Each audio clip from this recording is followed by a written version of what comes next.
Ladies and gentlemen, let me start by telling you something that might shake your current belief system. You do not get the life you wish for. You get the life you believe you deserve. Let me say that again. You get the life you believe you deserve. Now, let's be real.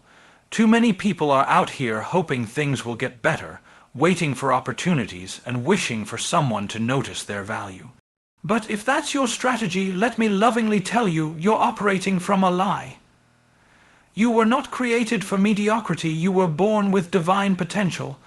Settling is a betrayal of purpose. Let me tell you something you might have never been told clearly enough. You were not created for mediocrity. Now, I don't mean that in some feel-good, motivational poster type of way. I'm talking about the deep, undeniable truth embedded in your very existence. See, every person is born with intrinsic potential. Not equal potential, but divine, tailored, specific to you potential. And the tragedy is, most people will never touch it. Not because they're incapable, but because they've been conditioned to settle. Think about this. From the moment you were old enough to dream, the world started teaching you to shrink. Sit still, be realistic, play it safe, and so what happens? You start confusing comfort with calling. You start living for approval instead of purpose, but listen closely. Mediocrity is not humility, it's disobedience to your design. Your Creator didn't make you to survive, He made you to build, to create, to impact. And I say this with love. If your current lifestyle is out of alignment with your potential, that dissonance you feel, that's not failure, that's the voice of destiny knocking. Here's the kicker. People don't rise to the level of their dreams. They rise or fall to the level of their belief, and if you subconsciously believe you're average, you'll keep making decisions that keep you there. Not because you have to, but because your identity is dictating your behavior. It's not about doing more. It's about becoming more. When you shift who you believe you are, the actions start to follow. You were never meant to blend in. You were designed to stand out. The life you deserve doesn't start with a new job, more money, or a lucky break. It starts when you finally decide, I was made for more, and I will no longer apologize for it. Your mind is the gateway to your life. Transforming your mindset transforms your results. Let's deal with the root, not the fruit. Your life right now is a mirror of your mindset. That's not motivational fluff. That's psychological fact and spiritual principle. If your relationships are messy, your finances are tight, your energy is off, it's not random, it's not bad luck. It's an overflow of what you've been feeding your mind. Because here's the truth. Your mind is not just a processor, it's a filter. And if your filter is cracked, everything flowing through it gets distorted. Your beliefs, your decisions, your future. People talk a lot about habits, goals, strategy, and those matter. But all of that sits on top of your mental framework. And if that framework is built on fear, doubt, and limitation, then even your best effort will hit a ceiling. Why? Because the subconscious mind is designed to protect your identity, not your potential. So if you identify as someone who just gets by, your mind will literally sabotage anything that threatens to prove otherwise, even success. That's why transformation doesn't begin with action. It begins with awareness. You have to interrogate your thoughts. Ask yourself, who told me I couldn't do more? Who convinced me that success is for them and not me? And why have I been living as if it were true? This is where it gets real. You don't need a new plan, you need a new paradigm, a new way of seeing yourself, a renewed mind. When you shift your mindset, everything else becomes a byproduct. Your habits, your income, your confidence. It all follows what you believe to be true about yourself and the world around you. So here's your moment of clarity. You can't outturn out, perform or out, hustle the limits you refuse to remove from your mind. What you tolerate You invite stop making room for excuses, distractions, and small thinking. Let's get uncomfortable for a moment, because transformation doesn't happen in convenience. It happens in confrontation, and here's what you need to confront: what you tolerate, you invite. Life doesn't give you what you want. It gives you what you allow. So if chaos, stagnation, or mediocrity keeps showing up in your life, it's not just by chance, it's by permission. Now, I'm not saying you asked for pain or setbacks, but I am saying that if you continue to entertain distractions, enable toxic relationships, and excuse poor habits, you are essentially writing an open invitation for those patterns to stay. You might not sign the invitation with a pen, but you sign it every day with your decisions. Here's the psychology behind it. Your brain is wired for efficiency, not excellence. It wants to conserve energy, not challenge norms.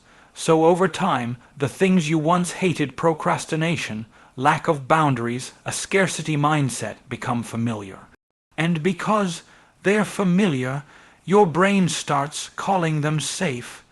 But familiar doesn't mean functional. And safe doesn't mean successful. You have to raise your standard, not just what you hope for, but what you demand from yourself.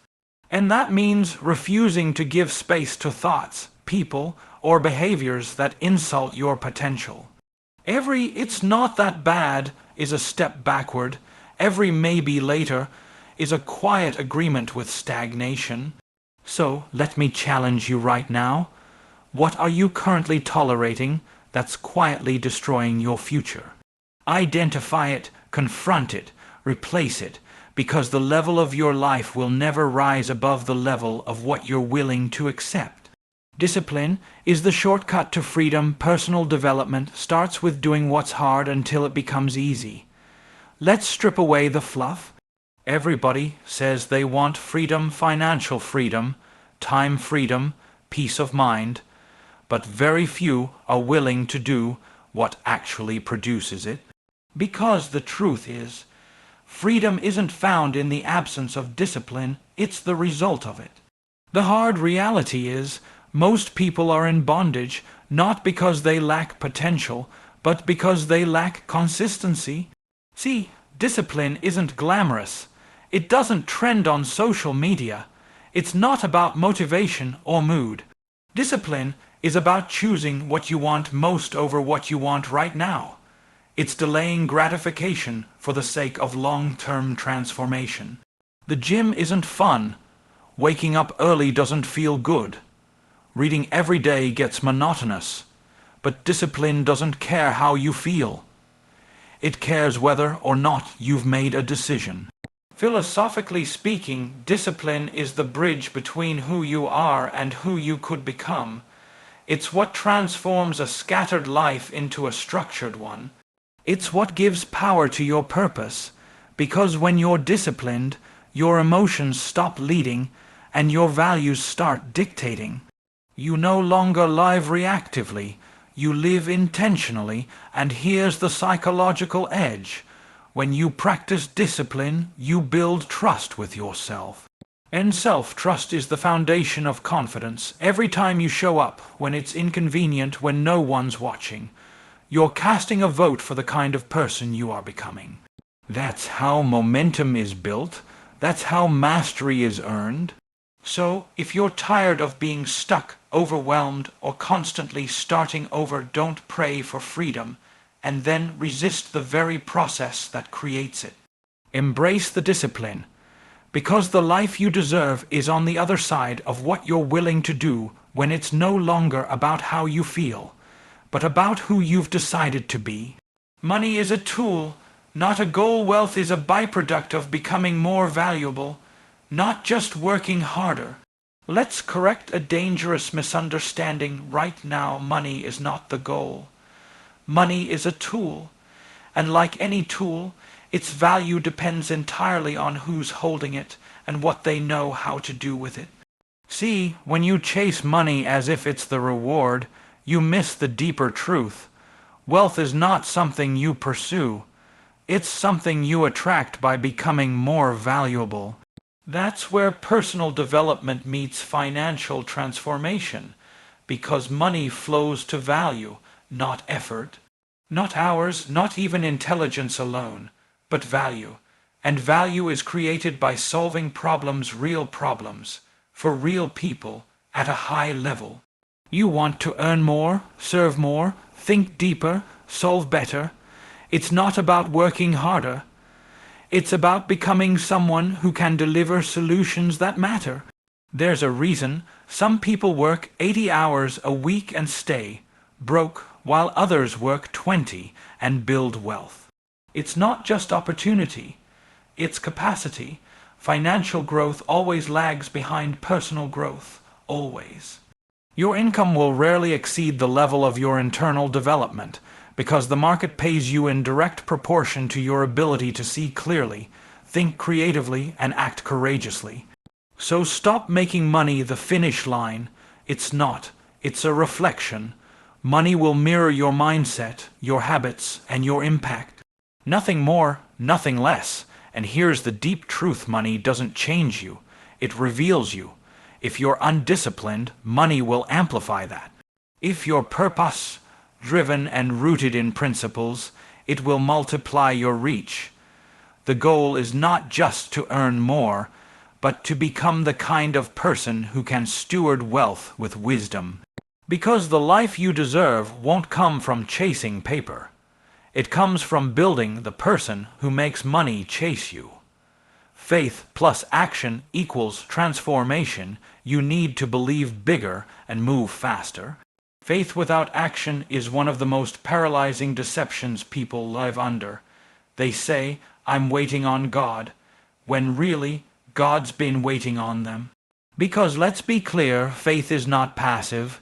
Faith is not sitting around hoping for breakthrough while doing nothing to prepare for it. Real faith moves, it plans, it acts, it builds before the outcome is visible. That's the essence of belief, doing the work without needing the guarantee. This is where so many people get stuck. They confuse inspiration with implementation. They go to conferences, read books, shout amen to motivational speeches, but their calendar, their behavior, their habits stay the same. Why? Because somewhere deep down they believe change will just happen to them. But growth doesn't happen to you. It happens through you when belief and behavior align. Philosophically, faith is a bridge between the unseen and the real. But bridges don't work unless you walk across them.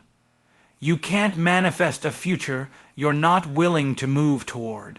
And psychologically, the more you delay action, the more doubt begins to creep in. Paralysis by analysis isn't just a mindset issue, it's a trust issue. You stop trusting the vision, you stop trusting yourself, and eventually you settle for a life that looks nothing like the one you were called to live. This is why belief must be married to boldness. Pray big, but move faster. Dream big, but execute harder. Because you cannot claim to believe in greatness and still live like you're afraid of inconvenience. So here's the wake-up call. If your faith hasn't reached your feet yet, it's not faith, it's fantasy. And fantasy never changed a life. But bold, obedient, relentless action. That's how you unlock the life you truly deserve.